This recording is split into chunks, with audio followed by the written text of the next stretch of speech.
They said true friendship could survive anything: distance, time, even the cruel twists of fate. She believed that with all her heart. For years they were inseparable.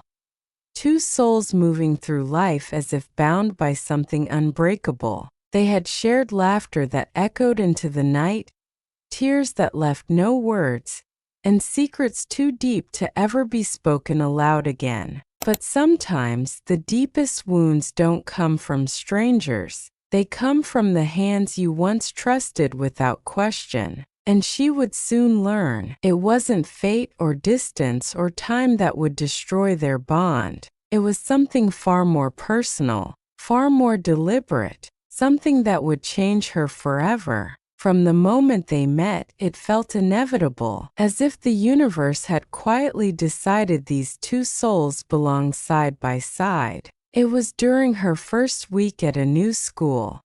She was the quiet one, sitting in the back, trying not to be noticed. And then she walked in, bright eyes, a confident smile, and the kind of presence that made people turn their heads without knowing why. The first words they exchanged were small, almost forgettable, but by the end of that day they were already sharing lunch, trading stories, and laughing like they'd known each other for years. From then on, they were inseparable. Late-night phone calls, endless text messages, spontaneous adventures on weekends. She found comfort in knowing there was someone who understood her in ways no one else ever had. It wasn't just friendship, it was home. And in that home, she felt safe enough to hand over every piece of herself, never imagining one day those pieces could be used against her. Her friend's house became her second home, the kind of place where she could walk in without knocking, head straight to the kitchen, and pour herself a drink without asking. She knew the rhythm of the household by heart, the creak of the third stair from the bottom, the way the front door stuck when it rained, the faint scent of vanilla candles always lingering in the living room. They'd spend hours sprawled across the bed, whispering about dreams for the future, college, travel, falling in love. It all felt so simple, so certain. Her friend's mother treated her like family. Her father joked with her like a second daughter. And she thought to herself, this is what it means to belong. What she didn't know, what she couldn't have known, was that the comfort she felt in that house would one day become the very thing that made the betrayal cut so deeply. If trust had a face, it would have been hers. There wasn't a single part of her life her best friend didn't know. She was the first to hear about every crush, every disappointment, every little victory that made her heart race. They didn't just talk, they confessed. The kind of confessions you only whisper in the dark, when the world feels far away, and the only thing keeping you safe is the person listening. When she had her first heartbreak, it was her best friend who sat with her on the bathroom floor at 2 a.m., holding her while she cried. When she doubted herself, it was her best friend who reminded her of her worth. There were no locked doors between them, no hidden corners. She believed that by handing over her deepest truths, she was weaving their friendship into something unbreakable. What she didn't realize was that every secret she gave away was quietly becoming a weapon, one she would never see coming until it was too late. It started so subtly that she didn't even notice. A flicker in her best friend's expression when she shared good news. A pause, just long enough to feel strange, before the congratulations came. Sometimes the compliments carried a hidden edge. You look amazing in that dress. It's almost like it's trying too hard to get attention. Or, he seems to really like you, though I'm not sure why. The words were always wrapped in laughter, softened by a playful tone, and she laughed along, convincing herself it was harmless teasing. But in quiet moments when the smiles faded, there was something else in her best friend's eyes. something she couldn't quite name. Not yet. If she had looked a little closer, listened a little harder, she might have recognized it for what it was. Envy dressed as affection. To everyone else, they were the definition of friendship goals. Two girls who could communicate with just a glance, who burst into laughter at jokes no one else understood. In photos, they were always side by side, arms linked, faces glowing with the kind of joy that seemed untouchable. At school events, at parties, even just walking down the street, people would whisper, "They're like sisters." And she believed it, because that's what it felt like, sisterhood. Not the kind that's bound by blood, but by choice, by loyalty, by years of being there for each other through every storm. If there were little cracks in that perfect picture, she didn't see them. Or maybe she chose not to. Sometimes it's easier to believe in the version of someone you love, rather than the truth that's quietly waiting to reveal itself. It began with moments so brief she barely registered them. A message left on read, a little longer than usual. Plans canceled at the last minute with excuses that didn't quite add up. Her best friend started making new friends, spending more time away, yet always insisting nothing had changed. When they did meet, the conversations felt different. Less about them, more about other people. Sometimes, in the middle of talking, she'd notice her best friend watching her.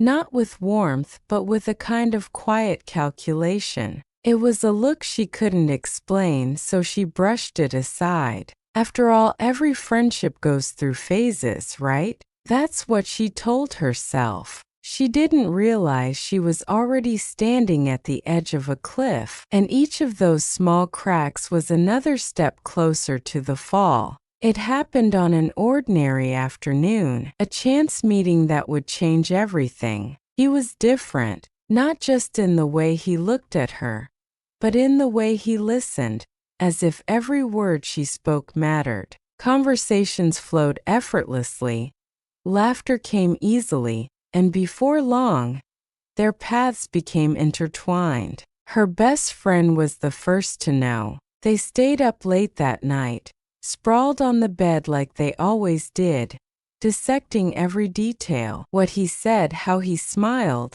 the way his hand lingered just a little when they touched. Her friend teased her in the same playful way she always had, but there was something else behind the jokes. A spark in her eyes that she couldn't quite read. At the time, she thought it was just excitement for her. She had no idea it was the beginning of a story where love and loyalty would soon collide. From the very beginning, she told her best friend everything about him. His favorite coffee order, the way he hated rainy mornings but loved thunderstorms at night, the little quirks that made him unique and made her love him more. Her best friend seemed genuinely interested, always asking questions, always listening. Sometimes she'd even offer advice when they had small disagreements, framing it as, "I just want you two to be happy." But looking back, she realized those conversations went deeper than they needed to.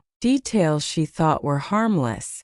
His insecurities, his habits, the moments when he let his guard down, were all handed over freely, wrapped in trust. At the time, she believed she was just sharing her joy. She didn't see that she was also giving her best friend the perfect blueprint to take everything away. At first, it seemed harmless. When the three of them were together, her best friend would laugh at his jokes, ask him questions, and join in their playful banter. She thought it was just her two favorite people getting along, but there were moments, tiny, fleeting, when she noticed something strange. The way her friend's eyes lingered on him a little too long, the way she touched his arm when she laughed, light enough to seem casual, deliberate enough to be remembered. Sometimes her best friend would repeat things he had said to her in private, as if to prove she'd been paying close attention.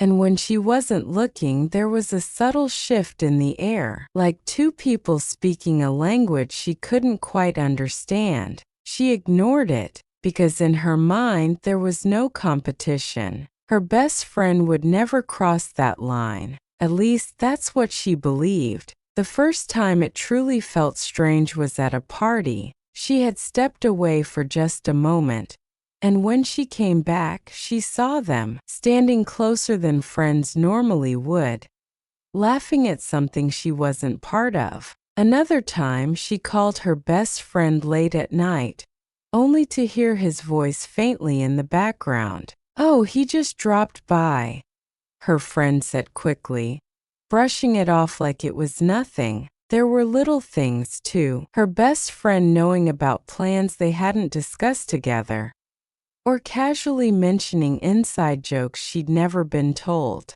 Her chest would tighten for a second, but then she'd force herself to relax. They were her two most trusted people. There had to be an explanation. What she didn't know was that the explanations were running out, and soon there would be no way to pretend she hadn't seen the truth all along. It was subtle at first. He no longer reached for her hand automatically. His replies to her messages came slower, shorter. When she spoke, his eyes sometimes drifted, like he was somewhere else entirely. But there was one thing she couldn't ignore. He seemed more animated when her best friend was around. Jokes landed harder, smiles lingered longer, and his attention, once solely hers, now seemed divided. She told herself it was just her imagination. Relationships had ups and downs, and maybe they were just in a down phase.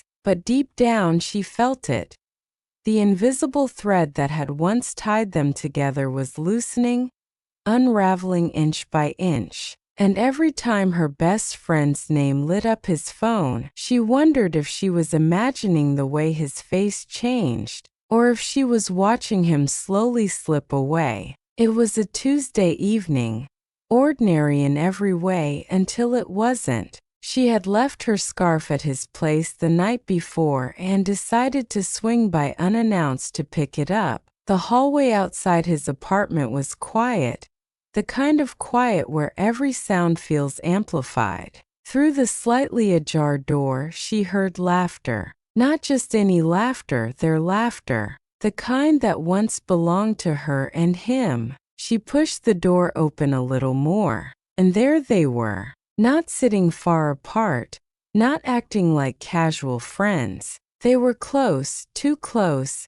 eyes locked, bodies angled toward each other in a way that left no room for doubt. She didn't say a word, didn't storm in, didn't demand answers, because in that moment she didn't need them. The truth was already standing right in front of her. She didn't burst through the door. She didn't demand an explanation or scream until her throat burned. Instead, she simply stepped back, letting the door drift shut again, sealing them inside and her outside. The hallway felt colder now, the air heavier. Her footsteps were steady as she walked away.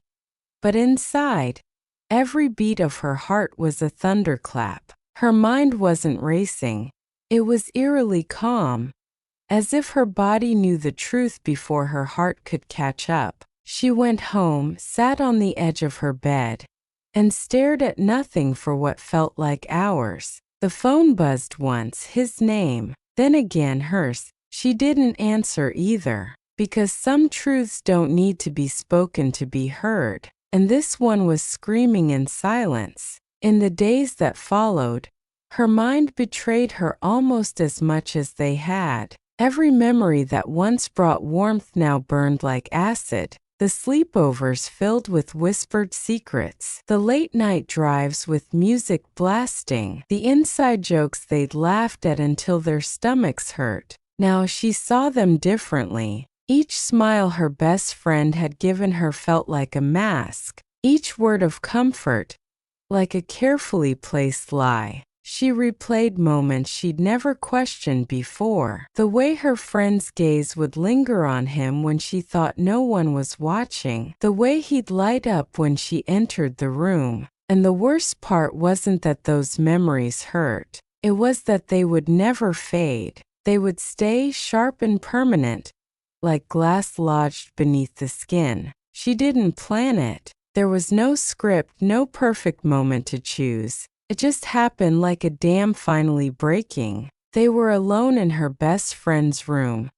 The same four walls that had heard every secret, every laugh, every tear over the years. But now the air felt tight, suffocating. "I saw you," she said quietly. No shouting, no trembling. Just a calm that felt more dangerous than rage. Her best friend didn't even try to deny it. She didn't fumble for an excuse or pretend to misunderstand. She just leaned back, met her gaze, and said, "You told me everything about him. Did you really think I wouldn't use it?" The words landed like a blade twisting in her chest, because it wasn't just the betrayal of love. It was the betrayal of trust. It wasn't just about him. It never was. She could have survived a breakup. She could have healed from a love gone wrong. But losing her best friend, the one person who knew her better than anyone, was like having the floor ripped out from beneath her. Every detail of her life had been entrusted to those hands. And now those same hands had taken everything and twisted it into a weapon. It felt like standing in a burning house, realizing the person you thought would pull you out was the one holding the match. This wasn't heartbreak. It was the collapse of a world she'd spent years building. Brick by brick, memory by memory, all brought down by the very person she'd once trusted to guard it. The days blurred together. Morning light spilled into her room, but it didn't feel like a new day, just another stretch of hours to get through. Her phone stayed silent most of the time now. No late night calls. No, "you won't believe what just happened" messages. The two voices that once filled her world had vanished, leaving only an echo she couldn't silence. She missed them both in different ways, and that was the cruelest part. Missing the person who hurt you is its own kind of wound. At night, she'd lie in bed and reach for her phone, her fingers hovering over their names. But she never pressed call, because what was there left to say? It wasn't just that they were gone. It was that the version of herself who believed in them was gone too. Life didn't stop for her grief. The world kept moving, and so did the whispers. At work, she caught fragments of conversations that went silent the moment she entered the room. On social media, photos appeared of them together, smiling, glowing, as if nothing had been lost, as if she had never existed in their story at all. She learned to smile when people asked how she was, to say, "I'm fine," even when she felt anything but. The truth was too heavy to hand over to strangers. In public, she wore her strength like armor, but in the quiet of her apartment, it would crack, and she'd let herself fall apart, just enough to breathe. Little by little, she began to understand. He was gone. Her best friend was gone. And the only way forward was to keep walking, even if it felt like she was moving through fog. Healing didn't arrive with a dramatic moment. There was no sunrise that suddenly made the pain vanish. It came quietly. In the morning, she got out of bed without feeling like she was dragging her heart behind her. In the nights, she could sleep without replaying every moment in her head. She started saying yes to small things again. Coffee with a coworker, a walk in the park, a book she'd been meaning to read for years. The world felt strange without them in it, but it also felt lighter. She realized she didn't need to erase what happened. The memories would stay, the scars would stay, but they no longer defined her. For the first time in a long time, She looked in the mirror and saw someone she trusted staring back. Herself. In the end, she learned that betrayal doesn't just take something from you. It forces you to see the world differently. She no longer believed that every smile meant kindness, or that every promise was made to be kept. But she also learned something else, that she could survive even the deepest cut, because sometimes the person holding the knife is the same one who once swore to protect you. And when you've been wounded like that, you discover a truth no one can take away. You don't need them to rebuild. You only need yourself. And so she walked away, not from them, but from the version of herself that believed they would never hurt her. The scars would stay, yes, but so would her strength, because in the quiet after the storm, she finally understood. Losing them wasn't the end, it was the beginning of becoming someone new. This story is a work of fiction, inspired by universal experiences of trust, loss, and resilience. Any resemblance to real persons, living or dead, or actual events is purely coincidental.